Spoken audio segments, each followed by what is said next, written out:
This is your girl, Civil Disobedience. I want you to like this video, comment below, subscribe to my channel, Petty as Hell LaBelle, and share this video for the upcoming 2020 election educational and motivational material.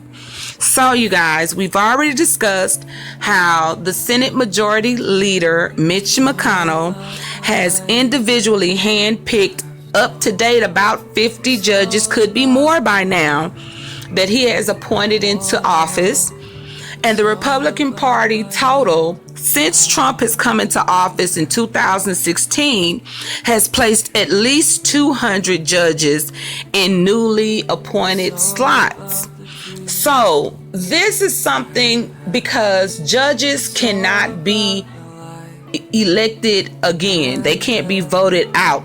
Once a judge is appointed, a judge is able to hold that position until death or retirement. So when you ask the question in the black community, why does it matter to you who's the politician? Have you ever cried, free my brother, free my sister, free my mom? Well, the judge is the person who sentences. A jury can say a person is guilty or not guilty. However, judges hand down sentencing. And I want you guys to know that October 2015, a bipartisan group of senators proposed a bill that would narrow the scope of mandatory prison time and give authority to federal judges to sentence below the minimum. In other words, it would allow judges to sentence under, if it says 3 to 10, you could get under 3 years. And it allowed appeals judges to lower the minimum sentence for a person. But because we do not vote, Mitch McConnell was able to table this bill. And now we have President Trump. So why is it important to vote? Is your vote important? Let's look at the evolution of the United States vote. First, we have George Washington as our first president, and he was a slave owner. Then we can see how we evolved to Jefferson, who was romantically and discreetly involved with one of the women he owned as a slave. And he drafted the Declaration of Independence, where it stated that all men are created equal. Then we can move to Abraham Lincoln, who freed the slaves, and the Civil War was fought because of that. After which the 15th Amendment, which gave Black Americans the right to vote, was passed.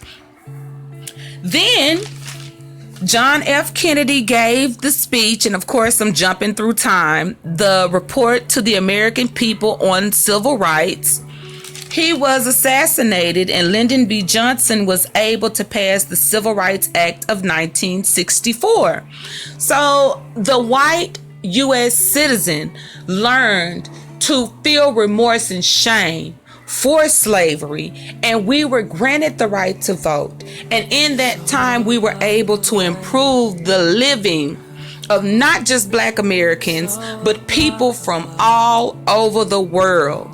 Here we have threatened with the new Republican regime the rights of people to enter the country, the right of people to live as long as they're willing to pay taxes, become a citizen, vote, keep a clean home.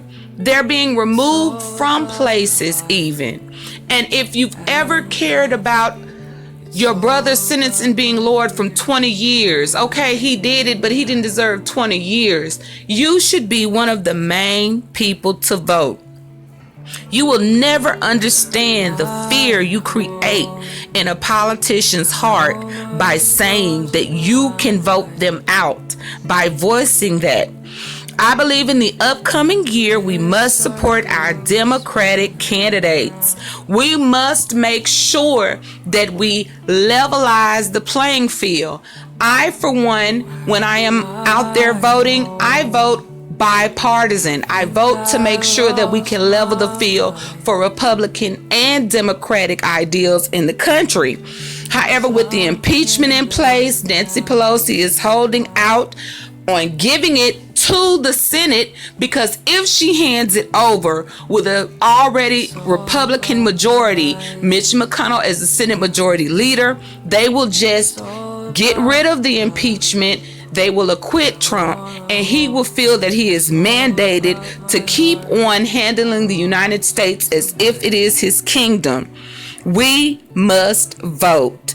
Okay, you guys? So, the NAACP, along with various other organizations, always organize different voting drives. If you're not a voter, you can register to vote. If you don't know where to register to vote, you can go to your registrar of voters office, which is located in the courthouse. The registrar of voters will help you to register to vote. And not only will they help you to register to vote, they will also give you information on where your polling place is. Your polling place is where you cast your vote. Now, you may say, well, once I cast my vote, then what? Then you hold your politicians responsible. You call their offices. You voice that you voted for them and that you expect them to treat the American population fairly. Not just the Democratic population, not just the Republican population, but the population of the American people must be treated fairly.